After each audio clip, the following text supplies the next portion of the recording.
just fallen asleep on the bus and I need to film this video. It's kind of almost like modern art. It's Wednesday the 20th of June and it's 18:52 PM. Start the intro.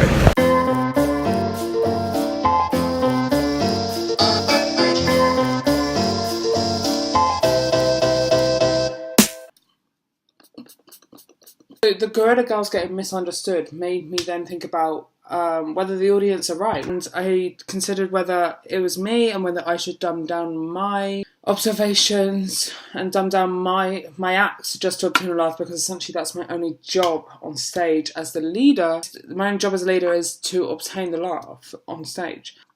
I thought about this and compared it back to Stuart Lee and Michael McIntyre of what Friedman's spoken about. Made me think about, okay, so how does this experience of doing stand-up actually relate to Brexit? How does my experience and my emotions and my feelings that are towards this, my own experience, relate back to the identities lived within Brexit? Start by addressing Brexit as a two-part performance between Leave and Remain.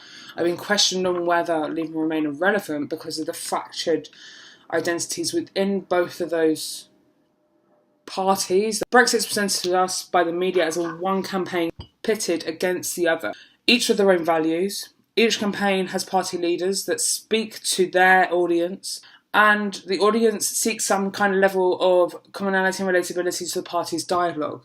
Similar to how my relationship is on stage as a comedian to my audience, they're seeking something to latch onto and be like, yeah, I get this person, I believe in this person, I'm going to follow this person. This is where I start to talk about how the party leader is the comedian. Remember taking that thought and just remember that for a minute. I think we all know what Brexit is. Do we know what it is? I think we do. Brexit was a screaming protest against the ways that democracy has been hijacked by the 1% who were able to govern for the few rather than the many. It was a call for a fundamentally more equal society where freedom, equality and justice were more equally distributed. It was a vision for a different kind of Britain that would be shaped by a different kind of relationship with the EU. We get that? We do. For many, the idea of that Britain could leave the EU seemed backwards and nostalgic, and thus a refusal to face up to the changed conditions of the globalised world. It seemed self-evident that Britain needed to stay in the EU, even if this meant renegotiating the terms of free movement of labour that was having such a profound impact on many traditional communities outside of London. Now, for many, it took a national and xenophobic form, but for many others, it was a protest against the destruction of their everyday lives, hopes and dreams. So many times I'd heard politicians supposedly in a democracy, they needed to listen to what the people had to say.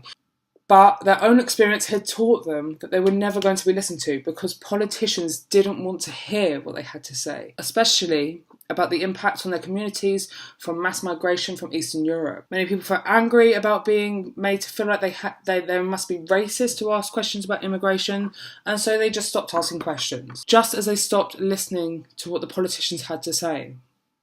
They were angry at the ways that they've been treated by various governments, and if they turned to UKIP in traditional Labour areas in the north, that was because they felt that Nigel Farage, even if he'd worked in the city and come from a privileged background, somehow spoke the language that they could understand. They felt at least their concerns about immigration were being listened to by UKIP, even if they did not agree with many of the party policies. And this is where Brexit gets complicated with the identities and how it's fractured within Leave and Remain, and a sort of a recap at the end. This point then realises that people need to find commonality with those that control the ways in which the story is told. It has some kind of connection with my observations as framing one's identity on stage as a comedian.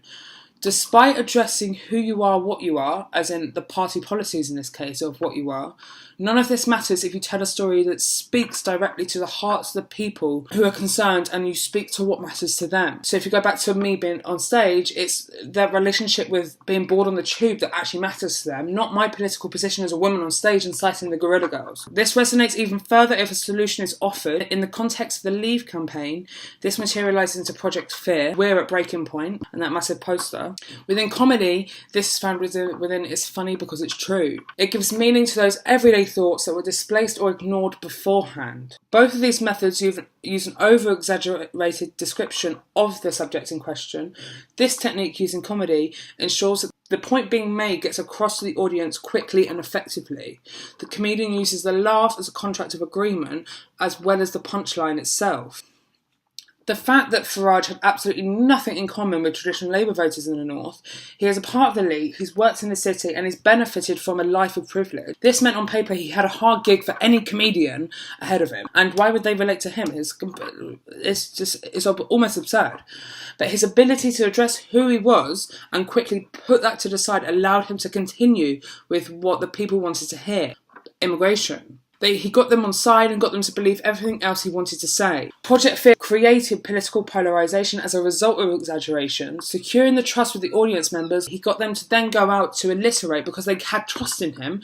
They then alliterated that story because they found someone that was speaking their language. Bringing this back to comedy, if you think about the ways in which you or I would retell a joke that we were told in a bar last Friday, even if we didn't like the person that told the joke, we would then go and tell our mate or our partner, our brother, anybody else, even if we didn't like that person, because that joke or that story resonated with us enough for us to go and tell it to somebody else who we think would get it. This element of trust also can be seen in comedy in, for instance, a Stuart Lee gig. Stuart Lee can come on stage, he won't say anything for at least a minute, and the audience are already laughing because they just know that whatever he will say, they will find funny. So they're already laughing. They have that amount of trust in him that, yeah, I'm going to laugh at this guy. Stuart Lee's audience trust him just as the public outside London trusted Farage.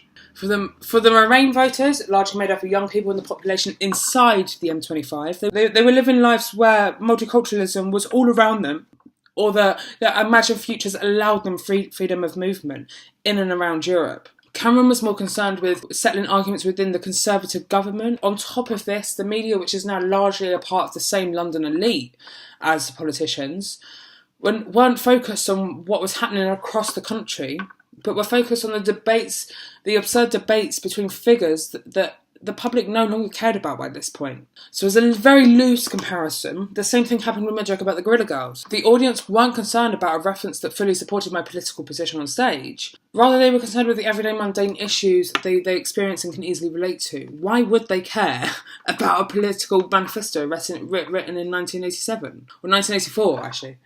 Cameron insisted on stating the facts about an economic collapse if we were to leave the EU. I too found it important to already use knowledge to support my campaign as a woman on stage, but no one cared. They may have listened, but it didn't resonate. I suppose you could argue whether the scripts of the dialogues were correct. In the case of Cameron, he was deaf and blind to what the majority of people in front of him were asking for. Thus, he failed to offer an adequate solution. But as for the Gorilla Girls, I don't think the same applies. I was never offering a solution to the audience, I was just stating my own identity, but I do think the performance does a particularly good job at acknowledging that your identity as a leader, in whatever space that is, means absolutely nothing when building rapport with the other. It's whether you can find that common ground and mutual agreement, and this is what Farage excelled at. This no way communicates what it takes to be a successful comedian. A comedian doesn't have to address the social inequalities and distribution of wealth to the entire United Kingdom if we said it to, because apparently nobody gets paid well enough to do that. Not even the politicians, because they don't do that either. But it does start to unpack how the different techniques of framing your identity on stage creates the identity of yourself as well as others. If we take, for example, the nationalist and xenophobic stance of UKIP and what the Leave campaign became and still are, most people will probably be able to sum this up in a sentence or two. Whereas for the Remain campaign, what was their thing? If I was to ask you what was your favourite Mickey Flanagan joke, would you say the one about transcending class, but being the same as you and I, but just with more money? Or would you tell me about the one going out? Likewise, if I was to ask you for a quote from the BBC's Little Britain, would you answer with Dennis Waterman, I write the theme tune, I sing the theme tune? Or would you answer with Vicky Pollard's Yeah But No But Yeah But No But? Both of these examples are jokes which use an exaggeration of the subject being spoken about. Mickey highlights the very mundane ways in which we speak about going out to the shop, or whether we're going out clubbing or to a bar, like are we going out? And Little Britain, a massive over-exaggeration is performed through language and costume. It's notable that that Little Britain creates more absurdities than Mickey Flanagan. Little Britain also creates a pathologising and polarising effect on certain identities, especially the chap. Perceived to be funny because it's true though. Farage's attempt and then success, his success at othering everybody that does not speak or look like himself has extensive social damage on communities. Like, to everybody that doesn't speak like him or look like him, he's creating massive social damage and how people perceive them in the world. The use of exaggeration in both entertainment and politics has a trickle-down effect to everyday gameplay. Compare this to a joke that you heard last Friday in a bar. You found it hilarious. The next morning you tell it to your flatmate, they tell it to their partner. They then tell their brother and he tells his mate. The list goes on. The ability to hear something that speaks to you and makes you feel something has the ability to take ownership over a story and to retell it as your own. Comment down below on what you voted. Did you vote to leave or remain? Anyway, it's 25 minutes now, so I'm going to go. I'll see you later. Farewell. Farewell. Farewell.